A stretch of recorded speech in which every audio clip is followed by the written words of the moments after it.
No, tenemos muchos evangélicos y pentecostales, como muchos carbohidratos religiosos. No. El texto bíblico es rico, porque el texto bíblico es palabra de Dios, en el sentido de ese emplazamiento que le hace a la vida. Y por donde tú llevas tu vida, qué estás haciendo con tu vida, cómo tú vas a seguir viviendo. Ahora, quiero hacer un detalle más. Yo le puse ahí 2 pasajes bíblicos.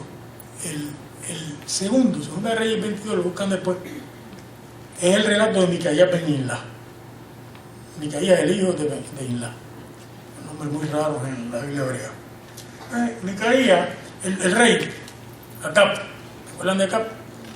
Quiere ir a la guerra contra sus vecinos y manda a buscar 400 profetas. Y los consulta. Dice, dígame en nombre de Jehová si yo debo ir a la guerra o no. Y los profetas todos le dicen, ve que Jehová te ha dado la victoria. Entonces Micaías, el rey, dice, hay un profeta que es el que me dice lo contrario a lo que yo pienso, mándenlo a buscar. Van a buscar a Micaías ben Imla. Y usted sabe, es lo que yo, si yo fuera amigo de Alejandro García Padilla, que lo conozco personalmente, de hecho y paso, pero no soy amigo de él, son cosas distintas. Y el mejor secretario que tú puedes tener en el gobierno es el que te diga, te has equivocado, negro. Porque todos esos que te aplauden te llevan a tu ruina. Todos los gobiernos de Puerto Rico han colapsado, están llenos de gente que aplaude. Entonces, cuando usted está en liderato, usted necesita a alguien que le diga, por ahí no es. Porque de otra manera, ¿cómo lo va a corregir, verdad? Pues Micaías vino y le dijo burlonamente, vete, dale, tú verás cómo Jehová te va a entregar. Entonces, el chief of staff del rey le metió un pescozo al profeta, le dio una bofetada. El profeta dice, ¿tú quieres que yo te explique? Mira, yo estaba en la sala de la corte y Jehová convocó al espíritu y dijo, ¿quién será el espíritu de mentira en la boca de los profetas? Y el espíritu malo de Yahvé dijo, yo seré espíritu de mentira en los profetas. Te voy a decir lo que va a pasar. Lo que yo vi allí fue a los hijos de Israel como ovejas sin pastor. Ellos te van a matar. Entonces, el rey, como se pensó que era un tipo muy listo, dijo, ya sé que me van a matar, pues no hay problema. Me voy a quitar el uniforme de rey y me he visto soldado. Y lo mataron. Lo mataron. Como no lo reconocieron al rey, ¡pam!, le pegaron un flechazo. Fíjese la palabra de Dios. La palabra de Dios nuevamente que usted sabe dónde está parado Dios. Por lo tanto, cuando yo leo la Biblia, yo lo que estoy pensando es ¿cuál es la voluntad de Dios para mí? ¿Cuál es la voluntad de Dios para mi familia? Para la comunidad donde yo vivo, la iglesia, el país, el mundo, la creación. Son los niveles hermenéuticos. Porque si es usted nada más, sin prójimo, olvídese. Y si es prójimo, sin la creación, acabamos con la poca atmósfera que nos queda. Que este año el frío empezó hace 2 o 3 días, porque le hemos metido tanto carbono a la atmósfera en estos últimos años que el calor no se va. Y hubo una tormenta en noviembre que se llevó a Nueva York, a New Jersey, todos esos estados, un desastre ecológico. Así que la creación hay que ponerla ahí, ¿verdad? Y yo me tengo que preguntar, ¿cuál es el mensaje de Dios? Y ese es el sentido de la palabra de Dios. Mire, la Biblia no es palabra de Dios ni como ciencia, ni como historia, ni como concepto de la política. Pues la Biblia hay esclavos, pero nosotros no tendríamos esclavos. En la Biblia hay patriarcado, pero nosotros vivimos un mundo postpatriarcal. Si usted discrimina a una mujer, lo que tiene que hacer es llevarlo al tribunal, acusar de discrimen de género y se acabó. Discrimen de género es hasta decirle a una mujer algo que tenga que ver con su belleza, cuando ya no lo ha invitado a usted a decirle eso. Eso es hostigamiento de hecho, ¿verdad? Depende de la severidad del dicho, ¿verdad? Ahora, la Biblia no es palabra de Dios en esos sentidos, ni antropológico ni cosmológico. Es palabra de Dios en términos de un Dios que interpela a uno con una palabra que lo invita a vivir como se debe vivir y que lo invita a su presencia. Ahí que está la palabra de Dios. Así que si usted lo que está buscando ciencias naturales en la Biblia, está perdido. Si lo que está buscando es cómo montar un gobierno en Puerto Rico y va a tener un 7º partido, la Biblia le puede decir los principios, pero nunca le va a decir los específicos. Obviamente el principio de justicia, principio de misericordia, principio de solidaridad están en la Biblia. Pero la Biblia no le va a decir cuántos sacos de cemento hay que producir en Puerto Rico. No le va a decir eso. No le va a decir eso porque ese no es el propósito. No es el propósito de la Biblia. Cambio, mi hermano. Bien, ahora, vamos un poquito a la historia de la Biblia. ¿Cómo se produjo la Biblia? Pues, ustedes tienen una Biblia que tiene dos partes, Antiguo y Nuevo Testamento. El Antiguo Testamento se produjo poco a poco. Poco a poco. Déjenme explicarle, mire. Los israelitas tuvieron por 500 años una monarquía y un templo. Y en esa monarquía y en ese templo no hacía falta una Biblia, porque había un rey que podía decir esto y un sacerdote que podía decir esto. Y mientras esas dos instituciones existían, habrían colecciones de historias sagradas, etcétera, pero nunca se habían puesto en un libro. Esas colecciones se pusieron en un libro cuando no hubo más monarquía ni hubo sacerdocio. Pero usted se da cuenta que había colecciones, ¿por qué? Porque en el tiempo de Josías hay una gran crisis en el país y en el templo encuentran un libro de la ley.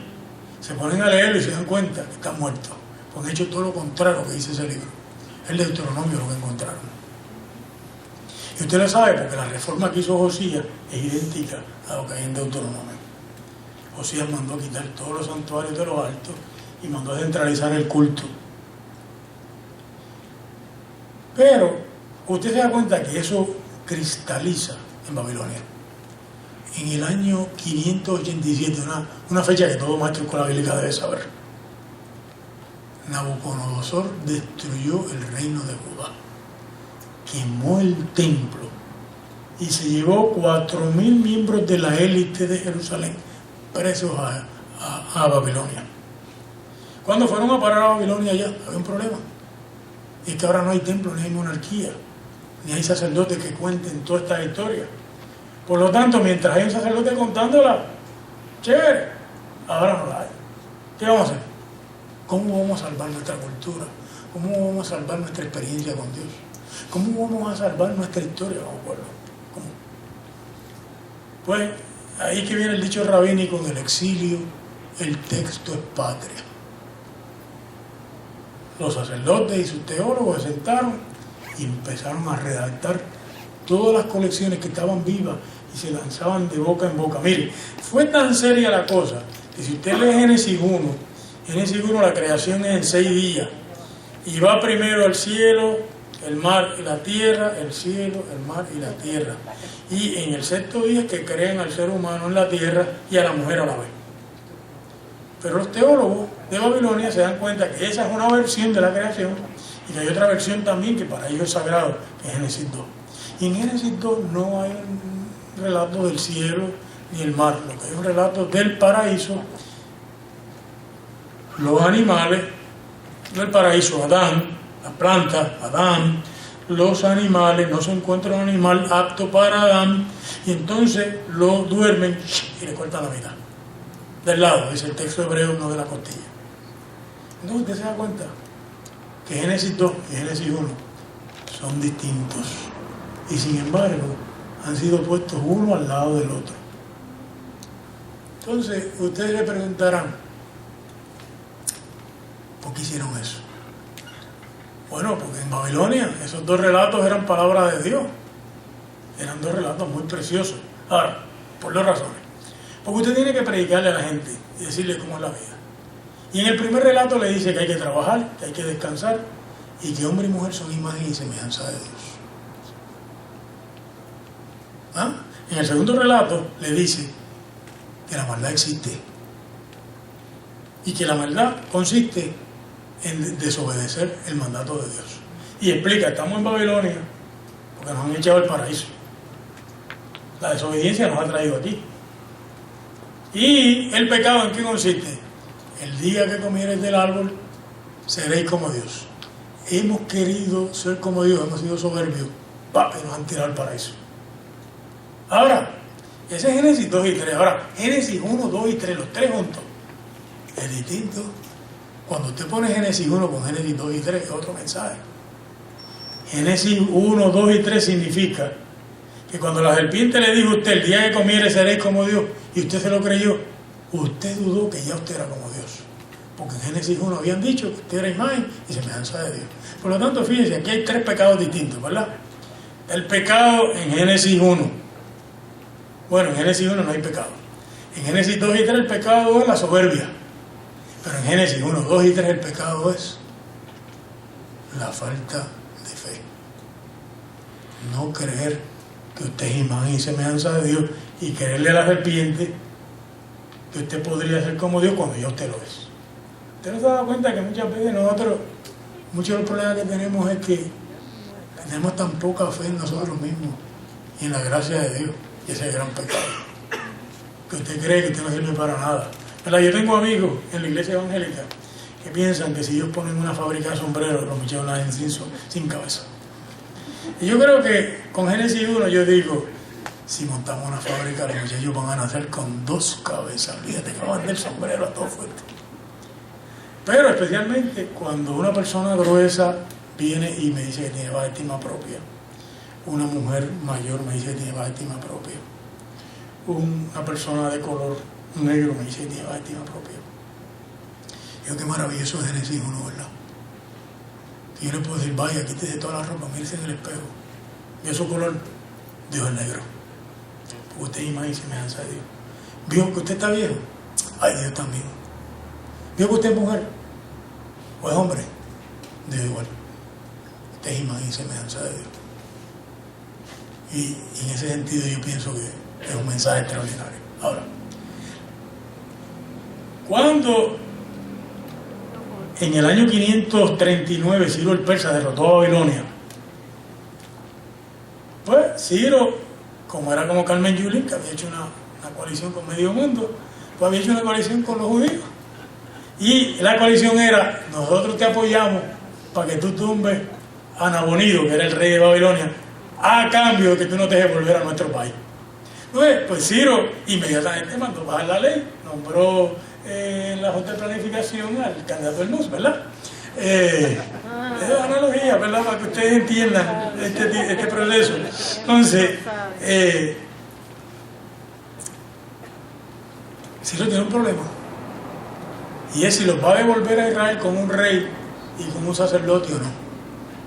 Y entonces Ciro dice, si los devuelvo con un rey, muchachos, me forman un revuelo allí, me hacen la guerra y tengo guerra con ellos, en 15 años tengo guerra con ellos. Dice, no vuelven, pero vuelven como un territorio no incorporado, que es parte de, pero no es, ¿sabe? Explíquelo como usted quiera, yo no entiendo eso, yo no tengo tanta inteligencia, ¿verdad? Bueno, la cuestión es que vuelven como una colonia. ¿Y qué hicieron los americanos cuando llegaron a Puerto Rico en el 98? Pues convocaron una comisión codificadora y esa comisión se reunió y escribió los 3 códigos fundamentales que hay en el país: Código Civil, el Código Penal y el Código Político, 1903. Todos aprobaditos en 1903. ¿Por qué? Porque había que organizar el país, había que ver cómo se litigaban las cosas privadas, las cosas públicas y las cosas políticas, sencillito. Mire, la Constitución de Lela lo que hace es añadir la Carta de Derechos de la Constitución Americana a Puerto Rico. Eso es todo lo que pasó ahí. Que en 1952 nos dimos cuenta, por encima de la ley hay unos principios fundamentales que tienen más peso que la ley. Pero en 1903 aquí había una codificación. A Juan Hernández López se llamaba el que escribió el Código Civil, que era el mismo Código Español de 1888, sin toda esa cuestión de los títulos nobiliarios, esa cuestión. Ahora, Ciro manda a que cojan ese libro que han codificado en Babilonia y lo conviertan en un código. Y es un código de todo tipo de código, político, civil, penal, todo lo que usted quiera está ahí. Y esos son los primeros 5 libros de la Biblia. Así que es una orden política la que provoca que nosotros nos convirtamos en el pueblo del libro. Ahora, ese pueblo estuvo colonizado por los persas, por los griegos, y luego por Egipto y por Siria, hasta el año 161. Y en el año 161 pasó algo. Y es que en el año 167 antes de Cristo,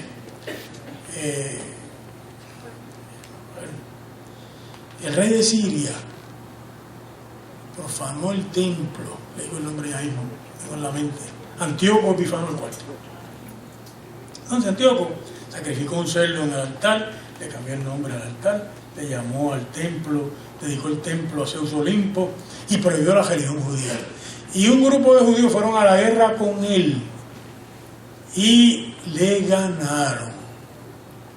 No ganaron ellos, fue que él perdió con los persas y peleó con Roma. Bueno, la historia con Roma es una historia exquisita.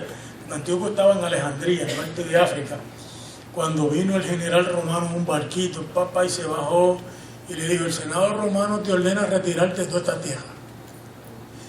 Usted sabe que Roma acababa de ganar la guerra de Cartago, año 212 a.C. Así que Roma estaba metido a la mitad del norte de África. Ya tenía España, que por cierto España es lo que significa la tierra de los conejos, Hispania. Entonces, el general romano le dice a Antíoco: retírate. Y el tipo le dice lo siguiente, oiga, como si nosotros le pudiéramos decir a la gente muy, ahora que nos acaban de fastidiar la economía, ay, nosotros vamos a pensar ahora y después le avisamos. Le digo a usted que nosotros tenemos esos poderes, ¿no? Pues el tipo le dijo al general romano: tengo que pensarlo. Y el general romano le dijo, con la espada, le hizo una marca, ahí viene la marca en la arena, piénsalo ahora. Entonces Antíoco tuvo que irse con el rabo entre las patas y darle la independencia a los judíos. Tan pronto cogieron la independencia, ¿qué hicieron? Pues todos los cambios que nosotros haríamos en este país, acabamos con la ley de cabotaje de un tiro, acabamos con esta cuestión de que un partido se quede con toda la legislatura con el 49% de los votos, ponemos un gobierno parlamentario al otro día, y como Europa, nosotros seremos un país europeo al otro día, sin ningún problema. Claro que tendríamos elecciones cada 2 años, por si acaso, ¿verdad? Entonces, pasaron la segunda parte del Antiguo Testamento, los profetas. Ahí que entran. ¿Era que no existían? Sí, existían, es que estaban prohibidos. Los imperios no querían que se hablara de Betance ni de Hostos. Dicho paso, Hostos, el primer patriota puertorriqueño protestante, casado protestantemente en el sur de Puerto Rico, por si acaso. Lo casaron en el sur de Puerto Rico en la Reforma Constitucional Española de 1879. Se permitió que los protestantes pudieran estar en toda España. Y Hostos vino y se casó con su esposa de toda la vida. Y hay recuerdos de Hostos, los himnos del culto evangélico, que era evangélico, Eugenio María de Hostos, en el siglo XIX. Dicho paso. La cuestión es que los judíos pasan toda esta historia. ¿Y cómo empieza la historia? Con las victorias militares de ellos. Justicia poética. Llevamos 400 años coloniales. No me refiero a nosotros, sino a los judíos, ¿verdad? Y cuando toman los poderes, dicen: vamos a bajar nuestra historia. Esta es nuestra historia. Y de eso que se trata la parte de los profetas, la historia de Israel. Jueces, Josué, jueces, 1 Samuel, 2 Samuel, por ahí, y los profetas que se metieron a pelear en todo el proceso. Eso se llama los profetas menores y los profetas mayores. Ustedes me van a decir: oiga, profe, ¿y la Biblia católica por qué tiene más libros que la nuestra? Porque cuando los judíos vivían con los griegos, después Alejandro el Magno, ¿verdad? Otro Alejandro, el Magno. Ese Alejandro impuso su lengua en todo el imperio. Eso fue lo que le dijo Aristóteles: si tú quieres un imperio que funcione, tiene que ser en inglés. Tú no te caminas de otra manera. Bueno, yo estudié en Estados Unidos, no me preocupes, que no tengo problema con eso. Ahora, digo en griego, quiero decir. Entonces, como los judíos estaban todos regados por el Mediterráneo, los judíos del norte de Egipto empezaron a contar otras historias de la presencia de Dios. Y cuando la Biblia se tradujo al griego, les dieron esos 7 libros, creo que son 7 libros, en su Biblia, en su Antiguo Testamento, en el segundo siglo, cuando el Antiguo Testamento se amplió. Entonces los judíos andaban con 2 Antiguos Testamentos, con el Antiguo Testamento griego y el Antiguo Testamento hebreo. ¿Y cuál era el Antiguo Testamento de Pablo? El de los griegos. El de Juan, el de los griegos. Por eso Juan empieza con el Cántico al Logos. ¿De dónde sacó eso Juan? De Eclesiástico, capítulo 15 y capítulo 24, de ahí fue que lo sacó, ¿verdad? Eso no fue de otro lado. ¿De dónde es que salen la historia del exorcismo de Marcos? De Tobías, es una historia de exorcismo, ¿verdad? De Tobías. Entonces ustedes dirán, oiga, pero me han traído un escolar ahí, además es católico. No, señores, yo soy pentecostal, ya le dije que esa era mi posición en este momento de mi vida. Pero yo creo que ha sido un error muy grande el que nosotros hayamos votado todos esos libros de la Biblia del Antiguo Testamento y ni siquiera los leamos para enterarnos. Ya nosotros no podemos cambiar eso, miren. La iglesia de Inglaterra en 1644 prohibió esos libros. Esa fue la iglesia que nos enseñó el Evangelio a nosotros. Por lo tanto, ya es tarde para ablandar grano. Esos libros no son parte de nuestra Biblia, son parte de la Iglesia Católica. Sin embargo, yo creo que un evangélico se enriquece muchísimo haciendo lo que hizo Lutero. Lutero tradujo esos libros de Calvino y los tradujo también Casiodoro de Reina. La Biblia Reina Valera del 1569 tenía todos esos libritos. Dios habla hoy, y la nueva Biblia Reina Valera del 2009 de la Sociedad Bíblica Española. Los ha puesto todos. ¿Cuál es la idea? Que usted se entere, no es porque sean palabras de Dios. Pues finalmente ustedes no leen ni a Judas ni a Levítico, tampoco. Yo nunca he oído un sermón en una iglesia. Bueno, vamos a hablar hoy de las reglas menstruales. Padres y manchas, cuántos días. No, nadie habla nada de eso. Ni hay ujieres pelando las reglas menstruales en la iglesia. ¿Por qué? Porque nosotros no todos los textos bíblicos tienen la misma autoridad. Y de Judas, ¿cuándo fue el último sermón que ustedes oyeron?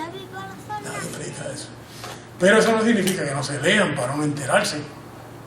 Por lo tanto, yo creo que yo, como hijo de Calvino, de Lutero, de Zwingli, creo que debo ser como ellos. Ellos conocían esos libros.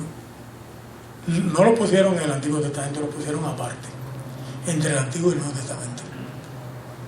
¿Para qué? Para yo aumentar mi cultura. Porque nadie se empobrece sabiendo más. Nadie. Ahora, ustedes me dirán, pero y los Salmos, y Daniel, y Primera Crónica, Segunda Crónica, esos entraron en la Biblia después que Roma destruyó el templo y derrotó a los judíos en el año 132 después de la Era Común. Mire, cuando Roma acabó con Bar Kokhba, año 132, Adriano, los judíos tenían un problema, muy serio. Los judíos echaron 2 guerras con Roma y las perdieron. Y prácticamente Adriano, gracias a Dios, Dios pasó la ley y se murió al otro año. Adriano prohibió el judaísmo del Imperio Romano.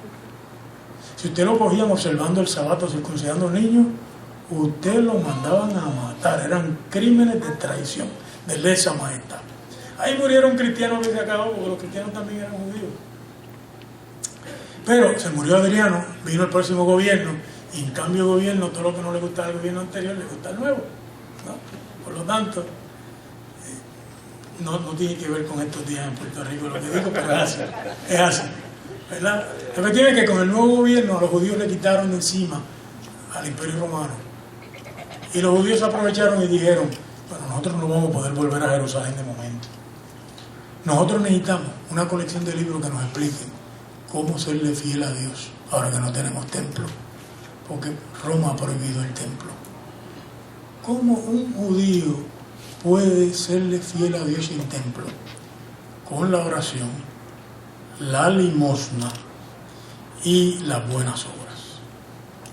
Lea Proverbio de qué, cómo vivir prudentemente. Eclesiastés, la prudencia, el libro de los Salmos, la oración. Fíjense cómo termina la Biblia judía con Segunda Crónica. ¿Cómo termina Segunda Crónica? Con la orden del del rey de Asiria, ordenando que se reconstruya el templo. ¿Qué le quiero decir con eso?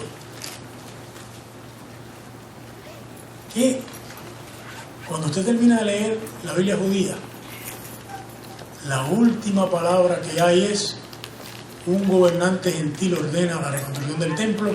Por lo tanto, ¿de qué es todo el Antiguo Testamento judío? No se llama así, es la Biblia hebrea, el libro Esperanza. El orden protestante de la Biblia, ¿con qué termina? Con Malaquías. ¿Qué es? un libro de promesa. Lo último que termina diciendo Malaquías es que Elías viene. Por lo tanto, usted se queda ahí esperando cuando venga Elías. ¿Dónde viene Elías? En Mateo 1. Mateo 1, Lucas 1, ¿verdad? El Antiguo Testamento católico es distinto. ¿Con qué termina? Con Segunda Macabeo. Por lo tanto, ¿cómo empieza? Con la historia primordial.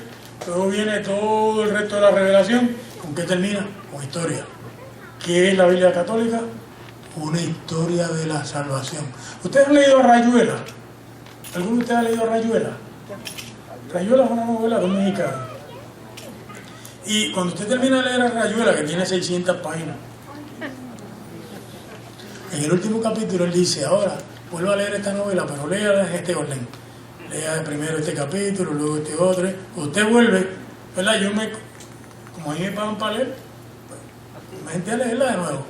Cuando iba por la mitad le digo a mi esposa, Vilma, hay que leerlo de nuevo, es otra novela. Han cambiado todo esto, cuando tú lo que lees en otro orden, esto es otro libro. Así son las Biblias. Usted coge ahora y se lee su Biblia, Reina Valera, en este orden. A ver qué le dice. Y luego coge una Biblia católica y la lee en el orden de la Biblia católica. Y luego va a internet y busca el orden de la Biblia judía y la lee en ese orden. Son 3 Biblias distintas. Son los mismos libros, pero el orden cambia todo. El orden cambia todo. Ustedes me dirán, ¿y el Nuevo Testamento? ¿Es verdad eso que dice el Código Da Vinci? Que es una treta de la iglesia. No, pero no sabe nada. Ignorante, bien pago. Mire, el primero en escribir documentos que pronto cobraron gran autoridad fue Pablo. Pues Pablo fundó todas estas iglesias. Entonces, más para abajo. Más para abajo, ya yo cubrí todo eso. Más para abajo, ya yo cubrí todo eso. Siga, el próximo. Bien, el próximo. Bien, Pablo, ahí es que vamos. Pablo fundó todas estas iglesias. Pablo es el Padre nuestro. Nosotros somos cristianos por Pablo. Porque Pablo fue el que se dio cuenta que la resurrección de Jesucristo no era cualquier cosa. Que el mundo que Dios había creado en Génesis 1, con la resurrección había acabado y había empezado un nuevo orden. Por lo tanto, Pablo dijo, si ha empezado un nuevo orden, los gentiles no tienen que hacerse judíos para ser parte del pueblo de Dios. Por lo tanto, ni hay que circuncidarlo, pueden comer lechón, pueden comer camarones, pueden comer langosta, no hay ningún problema con nada de eso. Y claro, los judíos vieron a Pablo como un horror. Por eso los judíos alegan que Pablo era un apóstata. ¿Verdad? Pero Pablo permitió que un tipo de judaísmo existiera a nivel global. Que somos nosotros los cristianos, esto es un judaísmo global. Nosotros somos judíos globales, ellos son judíos específicos. Y Pablo se dio cuenta que no había que circuncidar los varones. Mire, si hubiera que circuncidar toda esta recua de hombres que hay aquí, con una piedra, nada de un bisturí, de anestesia, nada de eso, nada de penicilina, ni nada de esas cosas, la cantidad de profesión de fe sería muy baja. Los hombres irían con la mujer y dirían, mira, tú hazte miembro tú de la iglesia, yo voy por ahí, pero de mi maíz ni un grano. ¿Verdad? Así que, digo, un niño después no se acuerda, ¿verdad? Pero un hombre adulto, olvídate, ¿verdad? Pablo se le ocurrió que Jeremías decía que la circuncisión no era del prepucio, que era del prepucio del corazón. Y alegó que el Espíritu Santo era el único que podía hacer esa circuncisión y que la circuncisión ya estaba ya en la resurrección. Pues Pablo inventó, fue un genio. Entonces Pablo, como le quitó la ley judía a sus iglesias, no hay problema. ¿Y qué hizo? Empezó a dar consejo moral. A Pablo lo mataron en el año 65. Y cuando Pablo se murió, ¿qué pasó? Que sus cartas siguieron dando opinión sobre la voluntad de Dios en su iglesia. Y después de mártir, usted sabe, cuando usted lo matan como mártir, usted es un gigante. Tú sabes, no, mira, Abraham Lincoln, esa película Lincoln, ¿verdad? Muy buena. ¿Qué pasó? No, eso no fue lo que pasó realmente, pero la película es buenísima. De todas maneras, Abraham Lincoln es el presidente más grande que tuvo Estados Unidos. Porque Estados Unidos pudo acabar allí con él. En esa división del norte y del sur, iba a cesar. Y el tipo no solamente decidió que iba a existir, sino que iba a existir sin esclavos. No es lo mismo existir. Ellos estaban dispuestos a que existiera con esclavos. El tipo dijo, va a existir y sin esclavos. Y le pegaron 2 tiros por eso. Lo mataron. Pues mire, la moneda de George Washington es el 1, pero la del 5 es la de Abraham Lincoln. Interesante, Abraham Lincoln era republicano, ¿verdad? Y los republicanos de hoy piensan todo lo contrario. Bueno, allá es eso. Ahora, la cuestión es que Pablo era el padre del cristianismo y en el año 70 Roma acabó con los judíos, le quemó su templo el 9 de agosto. Y con eso mató a todos los cristianos que había en Jerusalén también, muy pocos se salvaron. ¿Y qué quedó del cristianismo? Pablo, muerto. Después de muerto, ¿qué queda? Sus cartas. Por lo tanto, cada vez que yo me paro a la iglesia y digo, la gracia de nuestro Señor Jesucristo, el amor de Dios el Padre, la comunión del Espíritu Santo, 2 Corintios 13:13. ¿Quién está bendiciendo a la iglesia? Pablo, yo soy meramente un medio, un mandatario. Pablo está bendiciendo su iglesia. Pues esta es la iglesia de Jesucristo a través de Pablo. Nosotros estamos aquí, nosotros somos discípulos de Pablo todos. Si no fuéramos discípulos de San Pablo, habría que circuncidar gente y habría que observar la dieta judía y guardaríamos el sábado. Por ejemplo, los adventistas no son hijos de Pablo, esos son hijos de Mateo, por ejemplo, ¿verdad? Ahora, o de Santiago. Yo, como no puedo ser judío, realmente ni quiero, yo quiero ser puertorriqueño y cristiano. Pablo. Ahora, Pablo se murió, ¿y Pablo de qué hablaba? De Cristo y de este crucificado. Por lo tanto, Pablo creó una necesidad en la iglesia. Y empezó a morirse toda la gente que conocía a Jesús, después de la muerte de Pablo. Y entonces la iglesia tenía un problema muy serio. El personaje principal del que hablaba Pablo, no sabemos nada de él. ¿Pues qué hizo? Marcos se sentó, oyó a todo el mundo, recopiló, y en el año 70, 68 al 73, redactó el Evangelio de Marcos. Como respuesta a la destrucción de Jerusalén, pero como respuesta a la muerte de la primera generación. Y luego Mateo y Lucas, obviamente Mateo no pudo ser Mateo, ¿verdad? Porque copió de Marcos, y Lucas, pues sabrá Dios quién era. Redactaron a Marcos con otros materiales y nos publicaron esos 3 evangelios. ¿Cómo entraron al Nuevo Testamento? Primero entró Lucas. El primer Nuevo Testamento se publicó el 4 de julio del año 140. Tenía 10 cartas de Pablo y el Evangelio de Lucas. La iglesia de Roma se dio cuenta que ese era un evangelio que le faltaba algo. Le faltaban las tradiciones judías. Y publicó en el año 160 4 evangelios y 13 cartas de Pablo. Así que el Nuevo Testamento que ustedes tienen, en el año 200 estaba prácticamente todo. Prácticamente lo único que quedaba, que estaba en discusión, era Hebreo, Apocalipsis y algunas de las cartas católicas, que fueron entrando poco a poco. Santiago, donde Pedro, donde Tercera de Juan, Judas, eso entraron poco a poco. ¿Por qué el cristianismo necesitó un Nuevo Testamento? Pues por varias razones. Porque ¿cómo vamos a saber de Jesús si toda la gente que conocía a Jesús se murió? Pues ponerlo por escrito, ahora que todavía quedan unos pocos que nos pueden decir, mira, dijo esto, hizo esto, pasó esto, otro. Así que pronto, ante la muerte de toda esa primera generación, se salvó la tradición del Señor. 2. Cristo viene pronto no significa que venga en mi tiempo. El pronto ese es el tiempo de Dios. Es pronto para Dios, no pronto para mí. Por lo tanto, si el pronto de Dios significa que vamos a estar 2000 años aquí, necesitamos reglas. ¿Cuáles van a ser esas reglas? El Nuevo Testamento, ¿no? 3. Se levanta un hermano profeta y dice, joven, ¿usted es soltera? Ah, sí, pues mire, el Señor me reveló que usted tiene que ser este hermano que está ahí. Y dice, no señor, ¿por qué? Porque el profeta tiene que hablar conforme al Evangelio. Si se pone con sanganerías de matrimonio, usted le dice, vete al diablo. Así, tranquilo. O lo ignora mejor, ¿verdad? Y pues tengo muchas historias de esos matrimonios, tipo el reverendo, aquel de la Iglesia de la Unificación, que casaba a la gente al azar como le diera la gana. Era se metió en el lugar de Dios. Deje que Dios le diga a la gente con quién se tienen que casar, pero no se meta usted a hacer eso. Entonces, lo próximo, la iglesia necesita tener una regla de qué es el cristiano y qué no es el cristiano. Y hay 1000 otros libros, los evangelios gnósticos. ¿Usted sabe por qué los evangelios gnósticos no entraron a la Biblia? Todos eran, dice que escritos por apóstoles. Todos, mire, la Virgen María, María Magdalena, Judas, olvídese, 55 evangelios. ¿Por qué no entraron a la Biblia? Porque negaban que Jesús fuera hombre.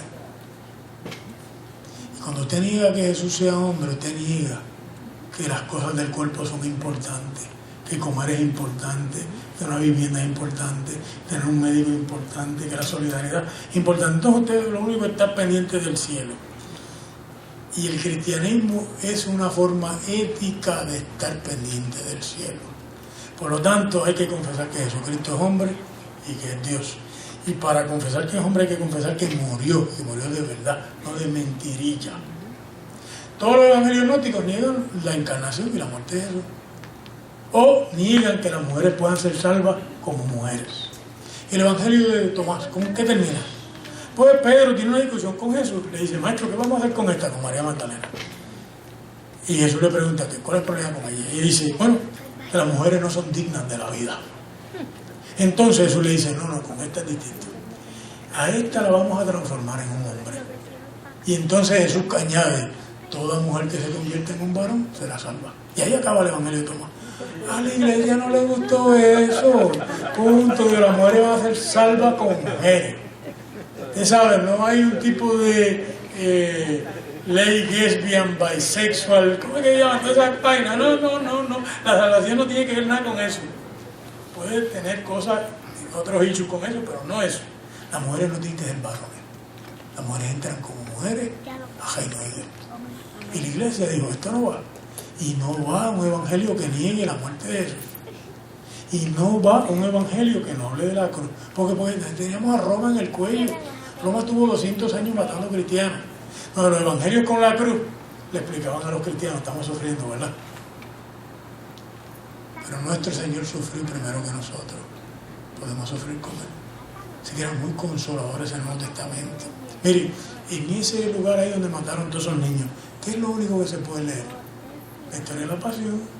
Ahí no hay más nada que leer. Marcos 14 y 15, Mateo 26, 27, Lucas 23, más nada. Cualquier otra cosa que usted diga, que si vamos a cambiar las leyes de armas, pues dice porque no las cambiaron hace 2 meses. Es que Obama llegó la semana pasada ahí. Obama no llegó la semana pasada ahí. ¿No le parece? Por lo tanto, digo, no, el único consuelo es que en la cruz donde pusieron esos niños había estado el Señor primero. Y que por lo tanto Dios podía estar en la cruz de esos padres y esos niños y darle una promesa de que aunque en este mundo no se le pueda dar justicia, Dios le puede dar justicia. Esa es la única. Así que fue con gran genialidad que la iglesia produjo ese evangelio sobre la vida de Jesucristo, sus palabras, sus historias de milagro, su muerte y la gran victoria de Dios en la resurrección. Ahora, hubo 2 libros que dieron mucho trabajo y con esto termino, que son Apocalipsis y Hebreo. ¿Por qué dieron trabajo? Hebreo dio trabajo porque obviamente Pablo no escribió hebreo. Entonces la iglesia le adjudicó a Pablo hebreos. Pero los que sabían decían, no, negro, es que bendito, es que la forma de tú hablar y de tú escribir se te nota el estilo. Y el que escribió esto, escribió un griego perfecto, era un miembro de la élite. Y Pablo era un hombre educado, pero no un miembro de la élite. No lo era. Por lo tanto, Pablo nunca habla en ninguna de sus cartas al sumo sacerdote, solo hebreos. Y en hebreo nunca le llama a Jesús Señor, solo Pablo, para tener una idea, ¿verdad? Son 2 lenguajes completamente distintos. Entonces, hubo una gran pelea, ¿cómo lo vamos a admitir? Y el quid pro quo fue, se lo adjudicamos a Pablo y lo entramos. Por lo tanto, la iglesia cambió la imagen de Pablo. ¿Pero por qué cambiaron a Pablo con hebreo? Porque el cristianismo del segundo siglo tenía un cristiano, que fue el que publicó el primer Nuevo Testamento, que se llamaba Marción, que alegaba que el Dios del Antiguo Testamento era el diablo, y le llamaba así diablé, diablé, que el Antiguo Testamento no tenía ningún valor, y que el único que había enseñado el Evangelio verdadero era Pablo y Lucas. Y por lo tanto, la iglesia que le añade hebreo pone a Pablo a usar el Antiguo Testamento. Y con eso que dicen, Pablo no tenía problemas con el Antiguo Testamento. El Antiguo Testamento es nuestro libro. Y con eso entró al cristianismo el Antiguo Testamento con Pablo, pero un Pablo nuevo con hebreos. El Apocalipsis, ¿por qué no entró? Porque el imperio estaba lleno de cristianos que estaban a favor del imperio y sabían que el Apocalipsis alegaba que el imperio era un monstruo diabólico, igual que es el monstruo del capítulo 12, igual que el del capítulo 13. Entonces, los cristianos siempre estuvieron divididos entre los que querían ir a favor del imperio y los que querían estar en contra. Entonces, los que querían estar a favor del imperio no querían Apocalipsis en la Biblia, allá en Asia Menor, Turquía. Los que querían Apocalipsis no querían al imperio, Roma, la iglesia de Roma, la iglesia del norte de África. Entonces, nosotros tenemos dos libros de Apocalipsis. El de Juan, que decía, el que haga el pacto con el imperio no se salva. Y el del cuarto siglo. El cuarto siglo, Lactancio era el ayudante de Constantino. Constantino era el emperador. Y fueron al concilio de Nicea y esa pugna entre los obispos que sobrevivieron a Diocleciano. Usted sabe que Diocleciano mandó a matar a cuanto obispo había y a quemar los libros. De modo que en el concilio de Nicea no hay Biblias. Y Constantino tiene que mandar a producir 50 Biblias. De esas Biblias quedan 4, que son los 4 manuscritos más antiguos de la Biblia que hay. Entonces, Constantino nunca hizo cristiano, ni siquiera en su muerte, pero le convenía hacer la paz con los cristianos, porque Constantino tiene un problema. Y es que Constantino tenía una guerra al norte, en los Alpes, y no tenía soldados. ¿Y por qué no tenía soldados? Porque los cristianos hasta ese momento pensaban que no se podía ser cristiano y ser soldado, sino que si se convertían dejaban de ser soldados. Entonces, Constantino le pregunta a su chief of staff, mira, ¿por qué no hay soldados, no hay jóvenes aquí para pelear? Y todo el mundo es cristiano. Che, pero nosotros hemos matado 1 millón de cristianos. Cada vez que matamos uno se convierte en 10. Entonces Constantino se da cuenta, dice, hay que ir a hacer la paz con los cristianos. Y va y le dice a los obispos que tiene una visión, que ha visto la cruz, o la ley de Jesucristo, ¿verdad? Es lo mismo. Que le ha dicho, en este signo vencerá. Oiga, le tiró la tentación por delante a los obispos. Pero claro, el gobierno previo a Constantino había mandado a matar los obispos que no entregaran la Biblia. Y los obispos entregaron la Biblia y le llamaron a los cristianos a esos obispos traditores. Entrega la tradición. Ahí viene la palabra traidor. Entonces, Constantino tiene un problema, hacer la paz con los cristianos, no hay Biblia. Entonces, hay una reunión de la Asamblea Constitucional del Imperio Romano y no hay con qué discutir. Constantino manda a hacer 50 Biblias. Y allí pone a Lactancio, que es un teólogo cristiano, que es su ayudante. Y Lactancio le dice, estos tipos se odian unos a otros.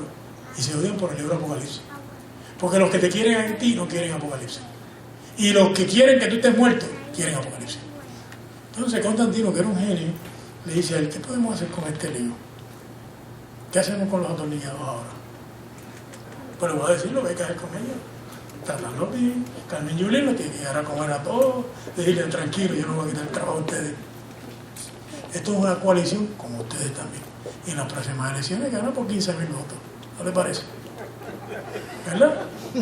Pues Constantino se reúne con Lactancio y Lactancio le dice, mira, en el capítulo 16 de Apocalipsis hay un ángel del cielo que proclama buenas nuevas en toda la tierra habitada. Vamos a interpretar el libro.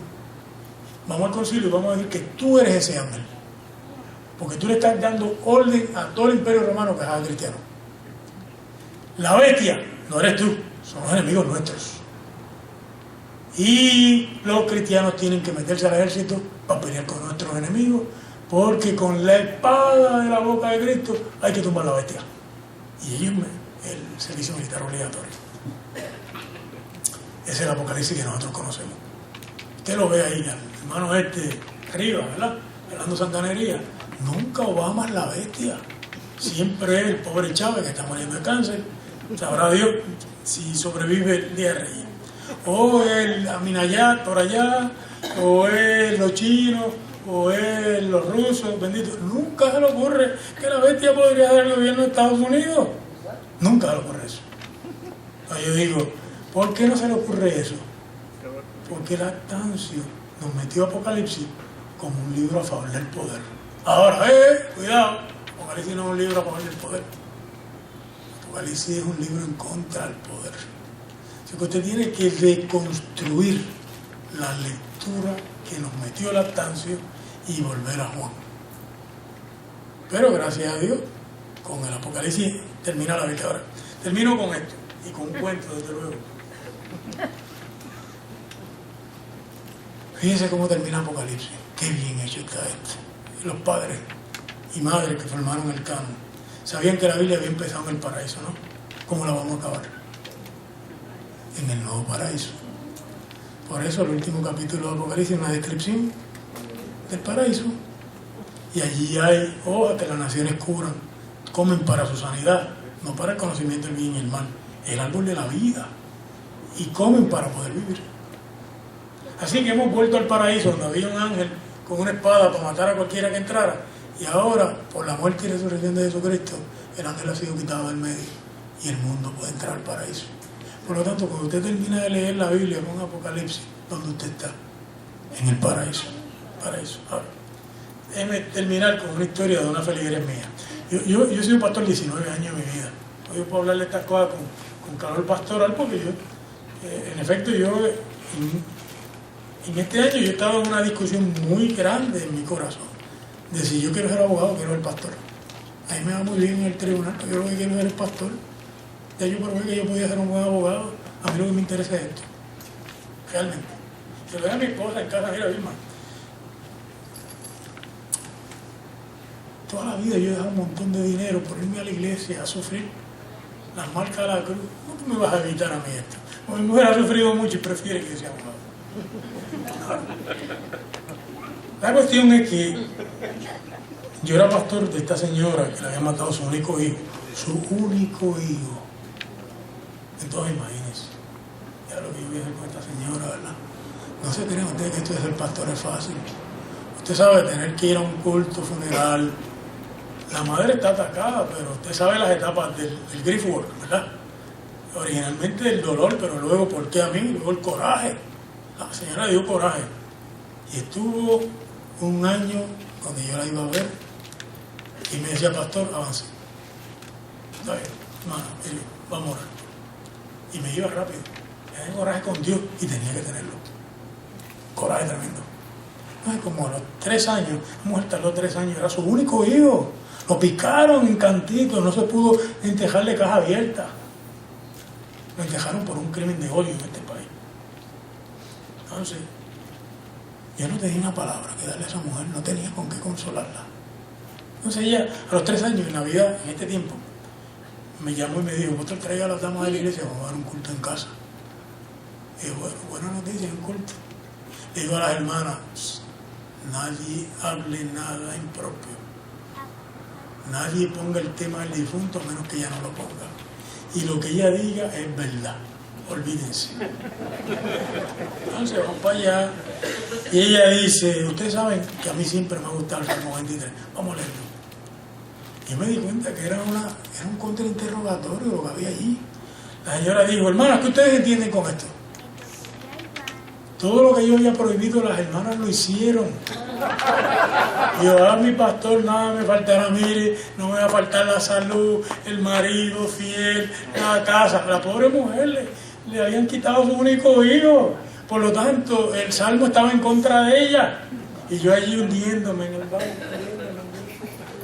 Mire, yo era profesor de teología, todo esto. Y el diablo, que yo le diré a esta señora cuando llegue a mí, llegó a mí. Y entonces yo salté y le dije, no, el principio del salmo, el final, aunque ande en sombra, valle de muerte, no temeré mal alguno, que tú estarás conmigo. Me dice, pastor, usted tampoco entiende el salmo. Callado, fuera. Entonces yo me quedo callado, hacemos un silencio, y la señora dice, yo le voy a explicar el salmo. El salmo lo que significa es lo siguiente: nada me faltará. Nada, lo incluye todo. Nada es lo bueno y lo malo. A mí me han matado a mi único hijo. Yo no he podido ver su cadáver. Y el Salmo dice que aún eso no me va a faltar. Y bueno, tremenda palabra. Pero dije, rayo, ahí me pagan por explicar esto y esta señora lo entiende mejor que yo.